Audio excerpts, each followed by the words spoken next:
Your parents loved you all equally. They just didn't treat you equally. And that changed who you became. There's a psychological pattern hidden in every family. Once you see it, every sibling relationship suddenly makes sense. Sarah was born to parents who had no idea what they were doing.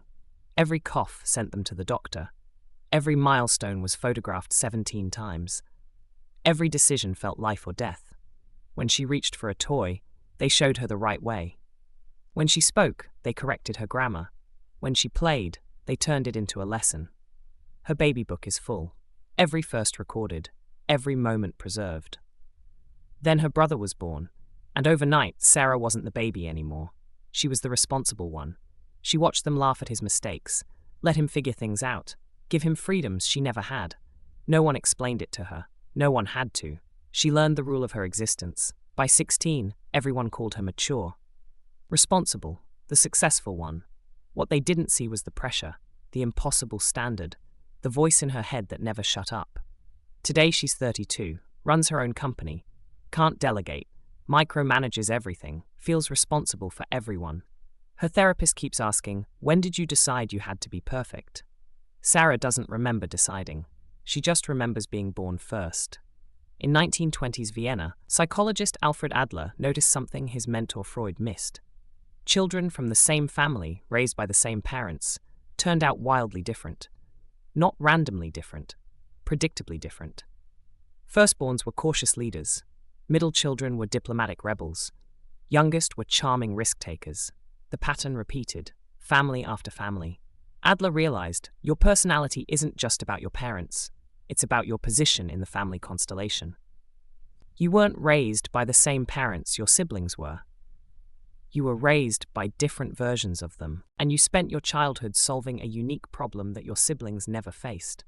Marcus was born into a family that already existed. His parents weren't scared anymore. They knew what they were doing. His older sister had taught them, so they were calmer, more relaxed, which sounds good. Except his baby book has 6 photos, his sister's has 60. His first steps? No video. His first day of school? They forgot the camera. Then his little brother was born, and suddenly Marcus wasn't even the baby anymore. He was just in the middle. At dinner, his sister talked about making the honor roll. His baby brother was adorable, just existing. Marcus tried to share something. That's nice, honey. Eyes already moving to the baby, so Marcus learned a different survival strategy. He became the peacemaker, the diplomat, the funny one who diffused tension. When his siblings fought, Marcus made them laugh. When parents argued, Marcus distracted them. When anyone felt left out, Marcus noticed. He built a massive friend group. Everyone liked him. He was easygoing, adaptable, fair. But sometimes, late at night, he wondered if anyone actually saw him. Not the mediator, not the funny one, not the easygoing guy. Him. Today he's 28. Everyone calls him their best friend. He's in 100 group chats, shows up for everyone. But when someone asks, what do you want? He freezes. He spent so long being what everyone needed, he forgot to figure out who he was. Lily was born into a circus. Her parents were on their 3rd kid. They were tired. They were over it. They'd seen it all. Lily ate dirt, builds immunity. Lily missed a bath. She'll survive. Lily wore mismatched shoes to school. Cute. Her baby book has 3 photos and a grocery list. But Lily had something her older siblings never got. Freedom. While her brother and sister were held to standards and responsibilities, Lily was the baby, charming, forgiven, allowed to just be. She learned she couldn't compete with her siblings' achievements. They'd already done everything first, so she became entertaining. The performer, the risk-taker. Her siblings played it safe. Lily didn't have to. When she messed up, her older siblings defended her, fixed things, ran interference with their parents. She had a whole team of people who'd been where she was, who looked out for her. But there was a cost.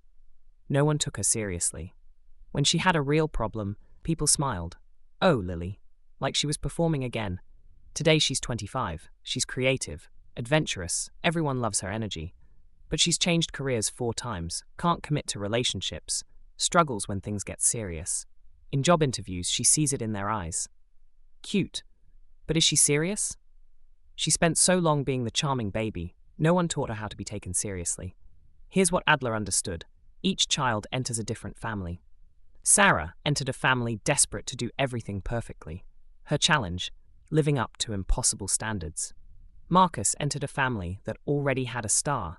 His challenge, finding his place without competing directly. Lily entered a family too tired to hover. Her challenge, getting attention without achievements. And each child developed a strategy to solve their unique problem. Those strategies became personality traits, neural pathways, ways of seeing the world. Sarah's perfectionism, Marcus's people-pleasing, Lily's charm. Not genetic, not inevitable. Learned. Your birth order didn't determine who you are, but it shaped the problem you spent your childhood solving. And when millions of firstborns face similar challenges, they develop similar strategies. When millions of middle children feel overlooked, they find similar solutions. When millions of youngest learn the rules don't apply to them, they become similar risk-takers. Is it universal?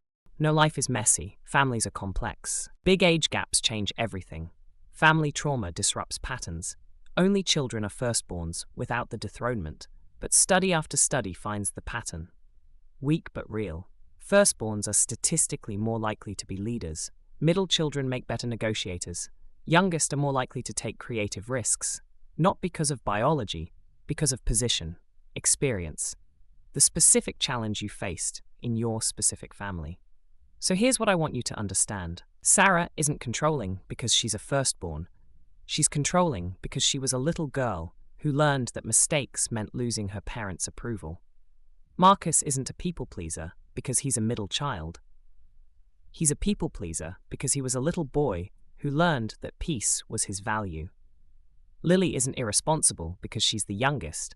She's performing because she was a little girl who learned that charm was her currency. The next time your older sister controls everything, remember, she was once a terrified kid given responsibilities she didn't ask for. The next time your middle brother goes silent, remember, he spent his childhood believing his voice didn't matter as much. The next time your baby sister acts careless, remember, she was never expected to carry weight. No one taught her how. You're not trapped by your birth order, but understanding it gives you a choice. Sarah can choose to let go. The weight was never hers to carry. Marcus can choose to stop disappearing. His voice always mattered. Lily can choose to be serious. She was always more than the performance. Your birth order didn't make you, but it might explain you. Your parents loved you all equally. They just couldn't love you identically, because they were human. Learning, changing with each child, and you became who you needed to be to survive your specific childhood.